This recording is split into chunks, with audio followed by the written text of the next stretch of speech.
ዛሬ እንደ ታላቁ ሊቅ እንደ ቅዱስ ያሬድ ስያሜ በቤተ ክርስቲያናችን የዕለቱ መዝሙር አራየ ስልጣኖ ላይለሞት የሚል ነበረ። ሊቃውንት በቻሉትና ባላቸው አቅም በዚህ ዝማሬ የእግዚአብሔርን ቸርነቱን፣ መግቦቱን፣ ጠብቆቱን፣ ማዳኑን፣ ከሃሊነቱንና ሁሉን አድራጊነቱን፣ ይቅርባይነቱንና ምሕረቱ የበዛ መሆኑን የእግዚአብሔር ቸርነት በዚህ መዝሙር ሲገለጽ አድሯል ማለት ነው።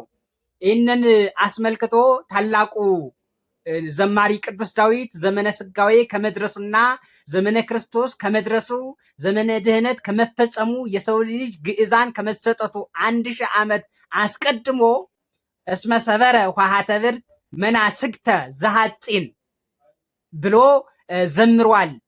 የብረቱን በር የናሱን በር ሰብሯልና የብረቱንም መዝጊያ ቆርጧል በጥሷልና ወተወክፎሙ እንፍኖተ ጌጋዮሙ በኃጢአት ከተሰደዱበት ከቅጣት ሀገር ከመከራና ከጭንቀት ሀገር ወደሱ አመጣቸው፣ ተቀበላቸው፣ በረድኤት በቸርነትና በፍቅር ተቀበላቸው ብሎ ዘምሯል። የናስ በር የተባለ ስልጣነ ዲያብሎስ ነው። አዳምንና ደቂቀ አዳምን በሙሉ ኃጢአት ሲያሰራበት ጣዖት ሲያስመልክበት የኖረው በእመቃት በበርባሮስ ውስጥ ሲያስጨንቅበት ነፍሳትን በሙሉ ሲያስጨንቅበት ሲገዛበት የኖረው ስልጣኑ የናስ በር ተብሏል። ጠንካራ ነበረ። ካህናት በመስዋዕታቸው ህዝቡ በጸሎታቸው ሊያስወግዱት አልቻሉም ነበር። ይሄን መከራ ሊድኑ አልቻሉም ነበረ። ሊያስወግዱት ሊነጹ አልቻሉም ነበረ። ነፃ ሊወጡ አልቻሉም ነበረ። ክርስቶስ ሰበረው አለ ቅዱስ ዳዊት። ክርስቶስ ሰበረው። ሁለተኛው መርገመ ስጋ መርገመ ነፍስ የሰው ልጅ የሰራው በደል አመፀኝነቱ እሱ የብረት መዝጊያ ተብሏል። ያንን ቆረጠው እግዚአብሔር። ጥንተ አብሶን መርገመ ስጋ መርገመ ነፍስን ቆረጠው፣ በጠሰው እግዚአብሔር፣ አስወገደው። የጥልን ግድግዳ አፈራረሰ እግዚአብሔር። አፈራረሰና በረድኤት ተቀበላቸው።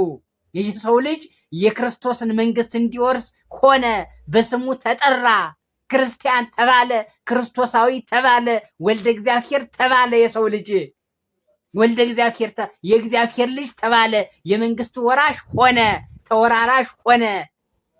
በአጠቃላይ የመላእክት ባልንጀራ ሆነ የሰው ልጅ ብሎ ዘምሯል ቅዱስ ዳዊት። ወተወክፎሙ ፍኖተ ጌጋዮሙ በእውነት ታላቅ ቸርነትን አድርጎልናል እግዚአብሔር። ግን እኛ መኖር አቃተን። ለሞተልን መኖር አቃተን። ለቆሰለልን መኖር አቃተን። ለደማልን መኖር አቃተን። ላነሳን ህይወትን ላወጀልን በህይወት መኖር አቃተን። እኛ እሱ ሞተ፣ እኛ ግን መኖር አቃተን። የእግዚአብሔርን ምሕረትና ቸርነቱን ልናስተውል ይገባል። በደላችን ምን ያክል ሲገዛን እንደነበረና ምን ያክል ታላቅ እንደነበረ፣ ምን ያክል መጥፎ እንደነበረ፣ ምን ያክል ወድቀን እንደነበረ ልናስተውል ይገባል። ለዚህ ነው ቅዱስ ዳዊት ከበደላቸው ተቀበላቸው፣ እንዲሁ ተቀበላቸው። እስመ አፍቀሮ እግዚአብሔር ለዓለም እስከ ወልዶ መዋህደ መጥዎ። አንድ ልጁን የባህሪ ልጁን ለሕማምና ለሞት አሳልፎ እስከ መስጠት ድረስ የሰውን ልጅ ወደደው ይላል ወንጌላዊ። እንዲሁ ወደደው እግዚአብሔር ዓለምን እንዲሁ ወደደው።